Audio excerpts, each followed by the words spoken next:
this is a part 6 of Polytechnic lecturer previous year question discussion video. We are going to see some more questions in this video. I have tried to include little bit numerical type questions, okay, not just theory. So let's see the first question. A 12-bit binary number has an accuracy equivalent to the decimal fraction dash. Okay, so a 12-bit binary number is having a accuracy equivalent to the decimal fraction dash. Okay, so if n is the number in binary, then it can represented as 2 raised to n number in decimals, that is 0 to 2 raised to n numbers or levels in decimal. So here the number is 12-bit and it can be represented, that is we can write how many numbers? 2 raised to 12, that is we can have 0 to 4096. This much of numbers we can write using this 12-bit binary. Okay, we can have this much of decimal representations, that is the meaning. So if the number of binary bits, it is 12, so the number is a 12-bit binary number, or if it in binary we have 12 bits, means we can represent numbers from 0 to 4096. How will you get this 4096? It is 2 raised to 12. So we can have the numbers, decimal numbers from 0 to 4096. We can represent using this 12-bit binary. Okay. And talking about the accuracy as a decimal fraction, it will be 1 by 2 raised to 12, right? So it is 1 by 4096 will be the fraction of accuracy. Okay, a 12-bit binary number has an accuracy equivalent to 1 by 4096. Okay, so correct answer is option D. So the concept you should be knowing from this question is that if we are given an n-bit binary number, we can have 0 to 2 raised to n decimal representations. That is, till that number we can have the decimal representation. Okay, so the first question, correct answer is option D. Second question.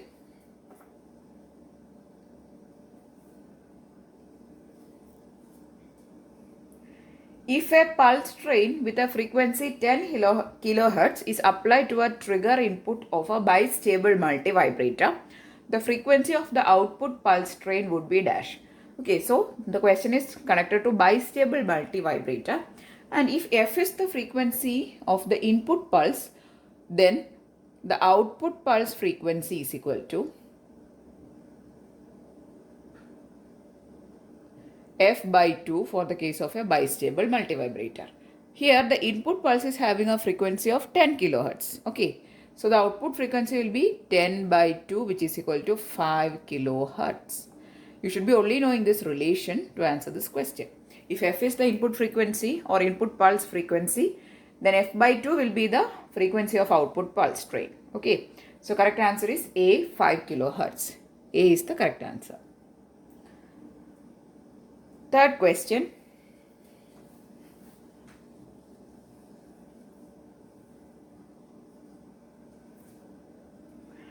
Okay, so the third question is 6 independent low pass signals of bandwidth 3W, W, W, 2W, 3W and 2W Hertz. So these are the bandwidths, are to be time division multiplexed. Okay, so these signals are to be time division multiplexed on a common channel using pulse amplitude modulation or PAM. To achieve this, the minimum transmission bandwidth of the channel must be dash hertz. Okay, so here we are going to apply what? Time division multiplexing. We know that in time division multiplexing, what we do is we are going to divide the channel as various time divisions, and for the entire time division, the channel will be used by a particular signal. Here, the signals are having bandwidths 3W, W, W, 2W, 3W and 2W. These are the various bandwidths. So what will be the bandwidth of the total channel? So if this is the total channel, okay, so what will be the bandwidth of this total channel will be the sum of these individual bandwidths. Okay, so that much bandwidth should be present at least. There is a minimum bandwidth required. So this channel should be 3W plus W plus W plus 2W plus 3W plus 2W. That is equal to 3, 4, 5, 6, 7, 8, 9, 10, 11, 12. 12W should be the minimum bandwidth of this channel. Okay. So since we are going to perform a time division multiplexing, the channel should be the sum of individual bandwidth. Okay. So to achieve this, the minimum transmission bandwidth of the channel should be option A, 12W hertz. Okay. Correct answer is option A. Now,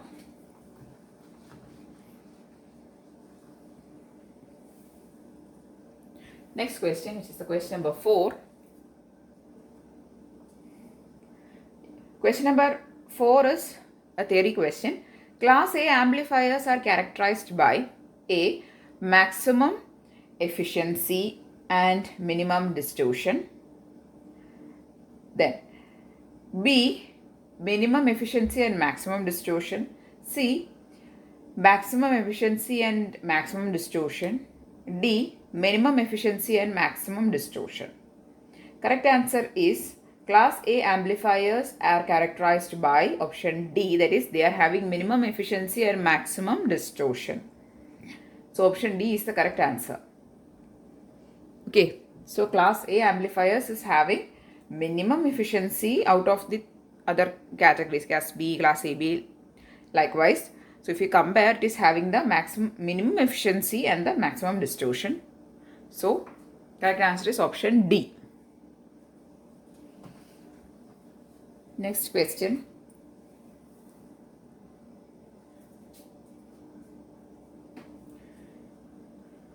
Okay, question 5.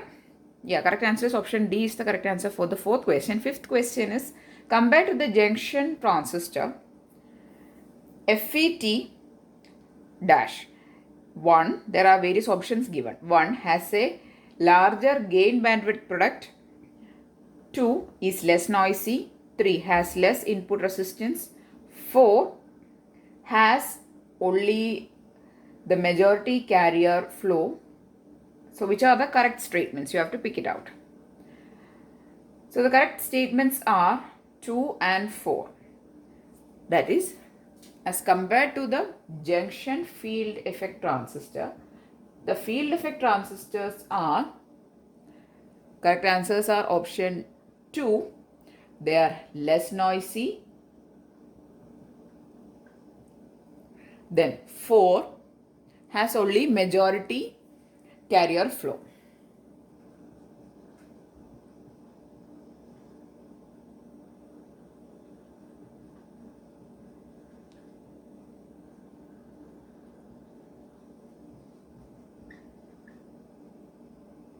Yeah, here actually the comparison is between the, compared to the junction transistor means bipolar junction transistor it is. Okay, so it is not JFET, it is actually junction transistor means it is BJT.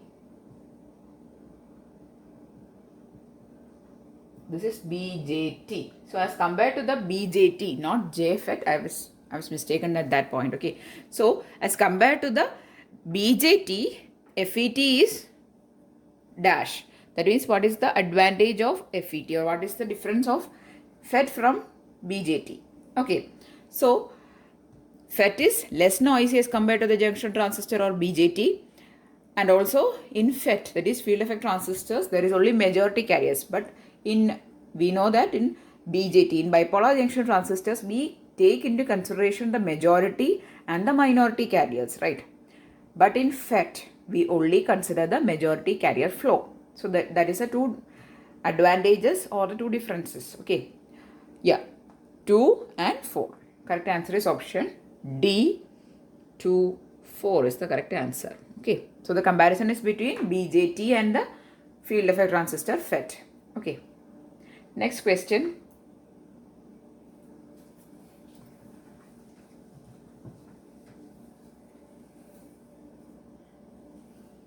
Sixth question.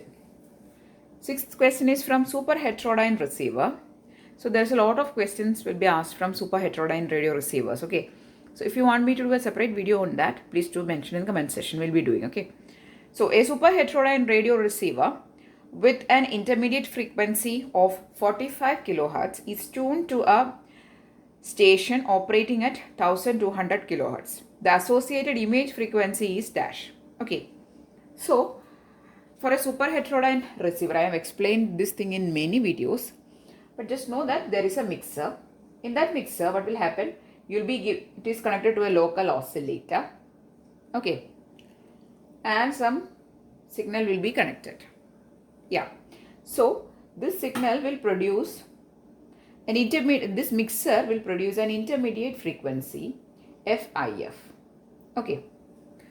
So if FRF is the input frequency coming to this mixer, then intermediate frequency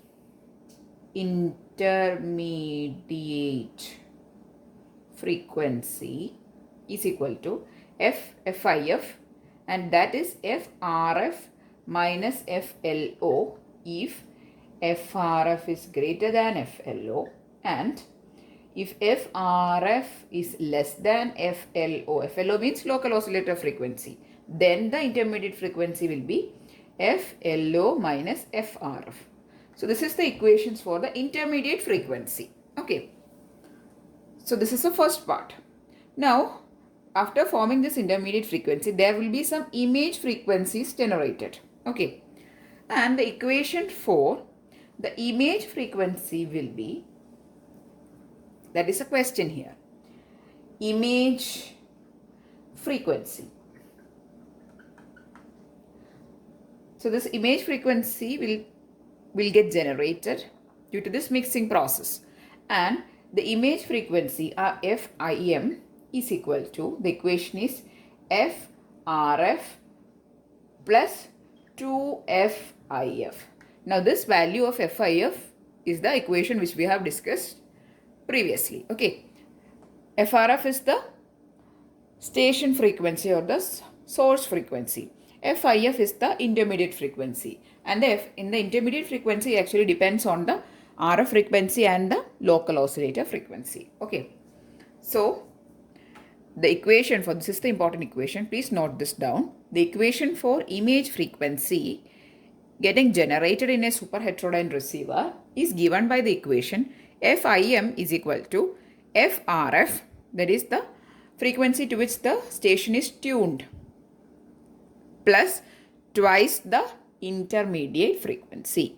So here both the values are given. You just need to find the image frequency, right?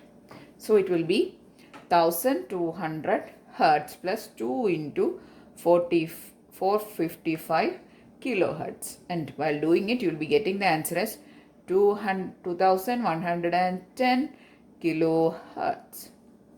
Okay. So this much will be your image frequency generated due to the mixing. Correct answer is option C. Okay. So this type of questions you can expect in competitive examination. This is a very commonly asked type of question. Not just for this exam, but for lot of examinations I have seen this question. Okay. The equation for image frequency is very, very important. Please note it in some place where you can often look. Okay. That is, it is very important. So FIM or the image frequency is equal to the radio frequency or the frequency to which the system is tuned plus twice the intermediate frequency. And the answer you are getting is 2110 kilohertz for this question, which is option C. Next question.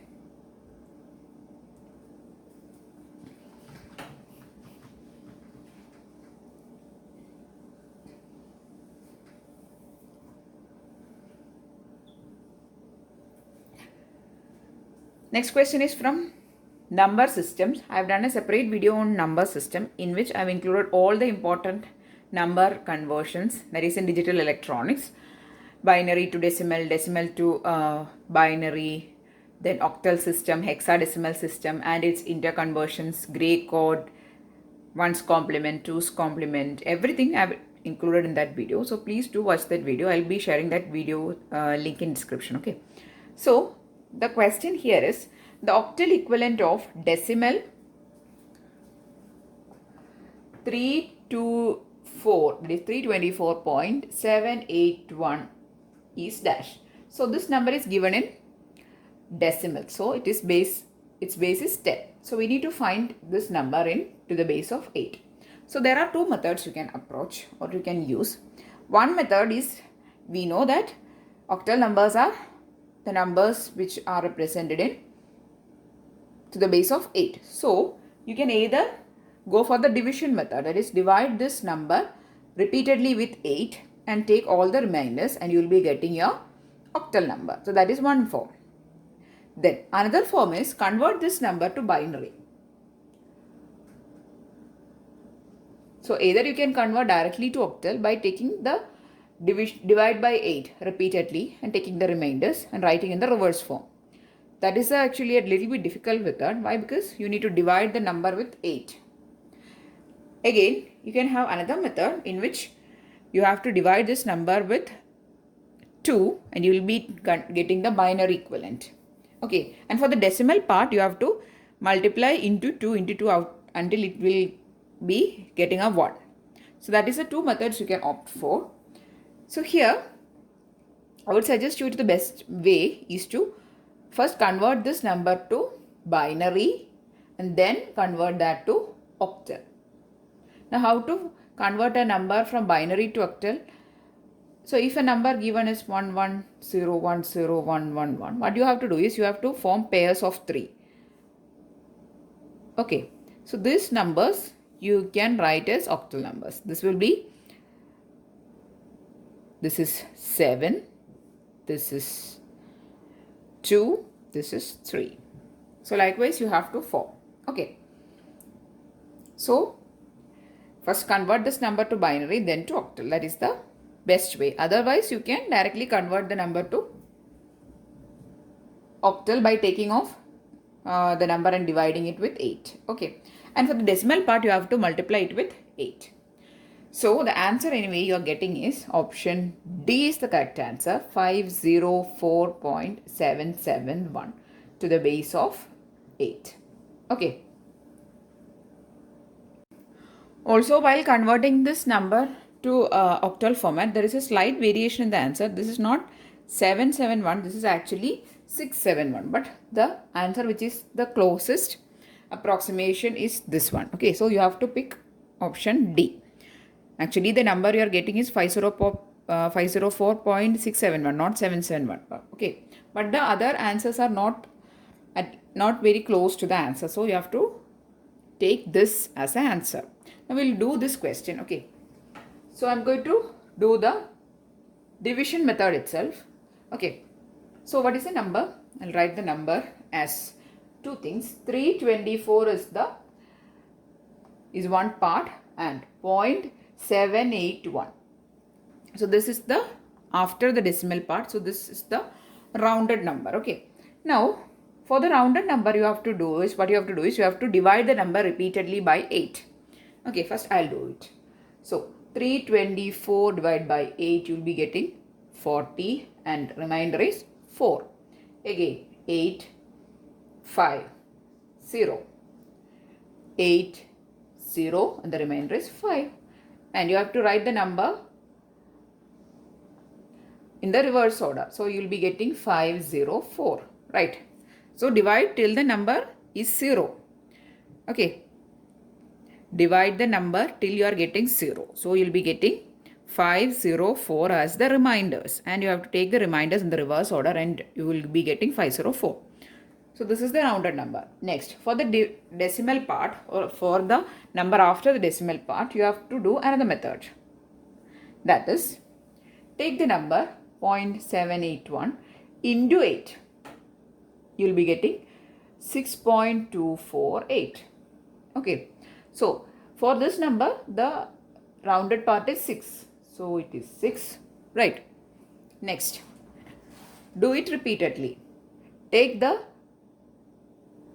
part after decimal. It is 0.248. Take it. 0.248. into 8. You will be getting 1.984. Okay. Again, the rounded number is 1. So pick it.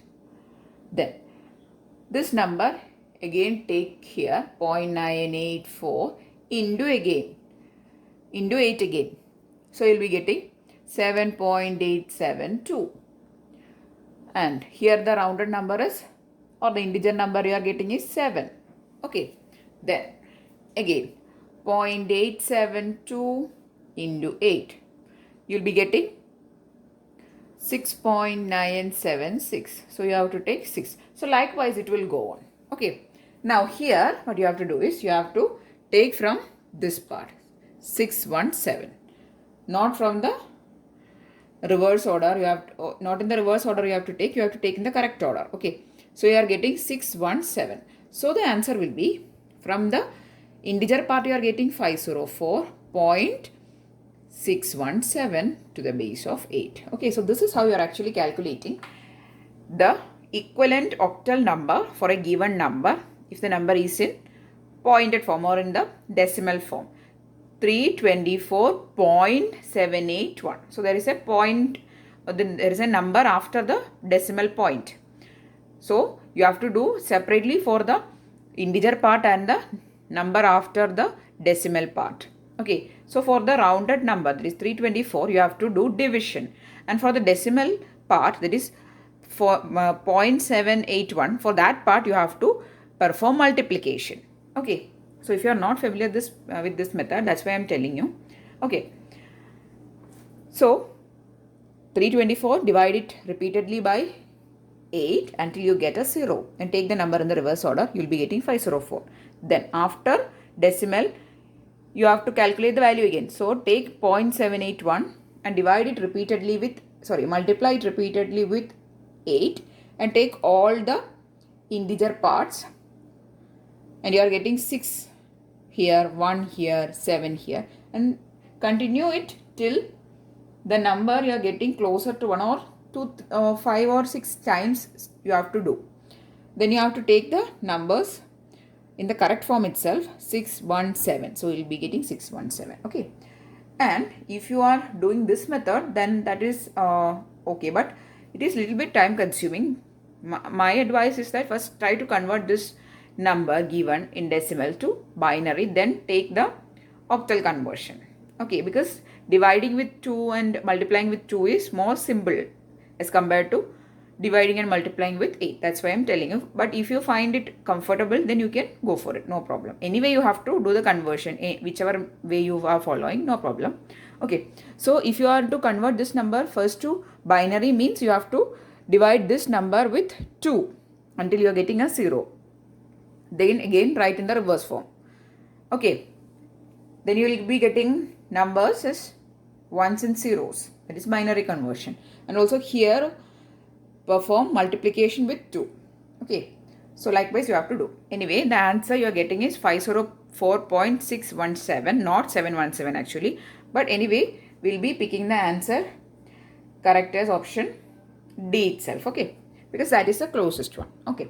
So I hope you understood how to perform a decimal to octal conversion by dividing and multiplying with 8. Okay. This is how you do it. Okay. So the correct answer is option D for the 7th question. Next question. Moving on to the next question.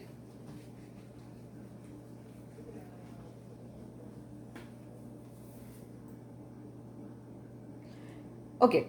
So the next question is question number 8, which is from SCR.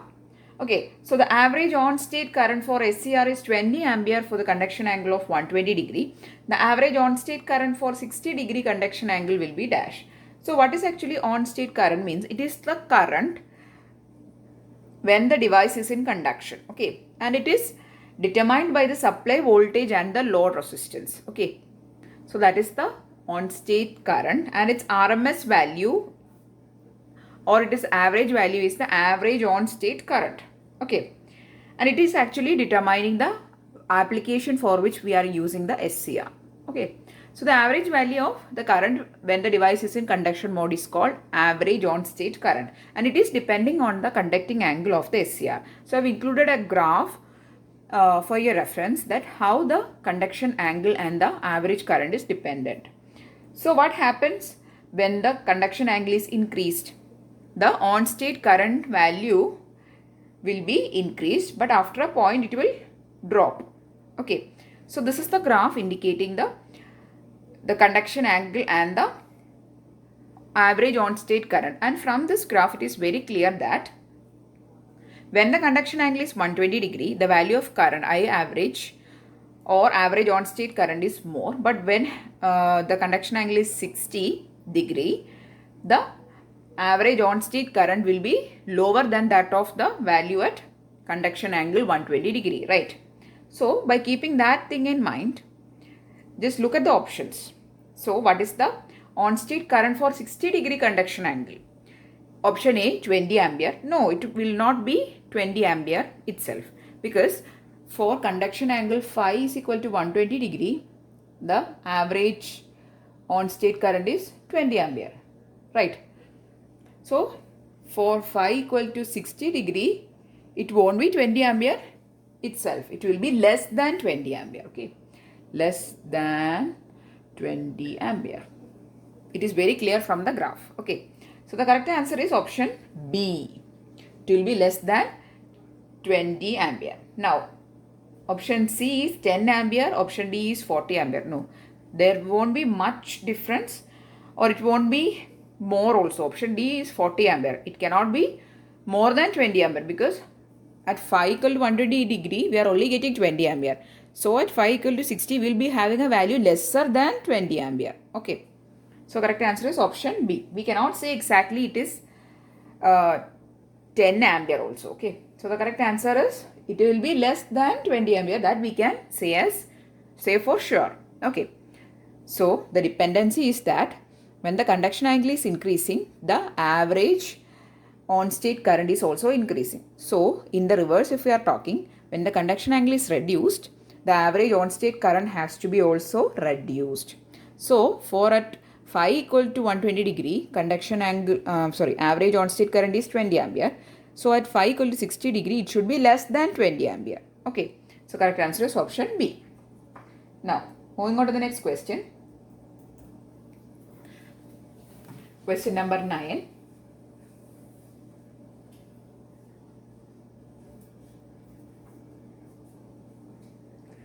Question number 9 is a very simple question. It's actually a very basic question. The coulomb is equal to charge on electrons. The coulomb is equal to charge on electrons. That is, how many number of electrons contribute to a 1 coulomb charge? That is the question meaning. Okay. We know that the unit of charge Q is equal to coulomb. Right, coulomb. Right. The question is asking how many number of electrons is constituting to 1 coulomb charge.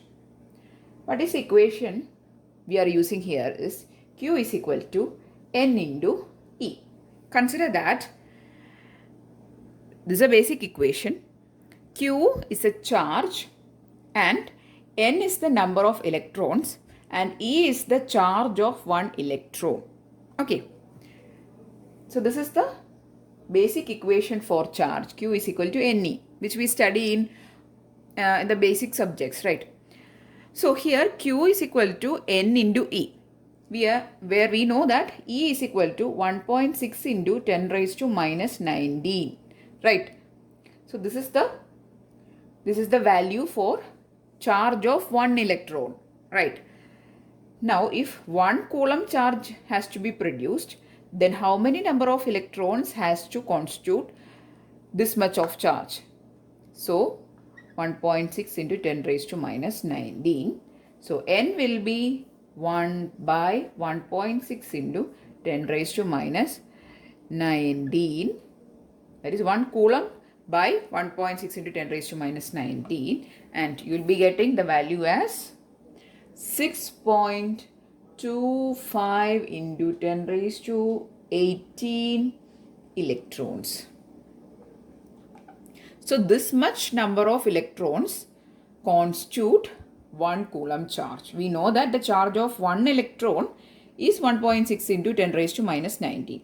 And if this much of electrons constitute this much of charge, this much of charge, then we'll get 1 coulomb charge. Okay, so that is the answer.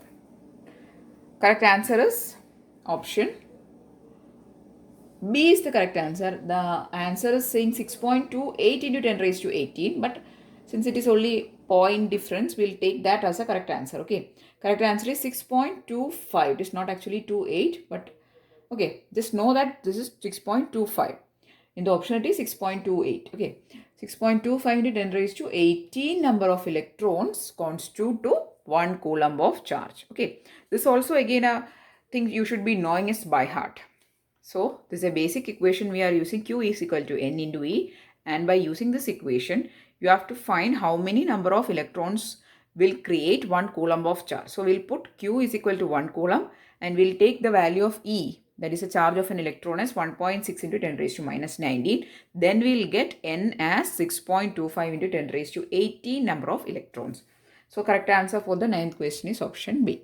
Okay, so these are the questions which I have included in this video. I'm really hoping that you found the video useful, found the questions useful. If yes, please do give it a thumbs up and also share it with your friends. And if you want more videos, please do subscribe to the channel. Thanks for watching and keep on watching.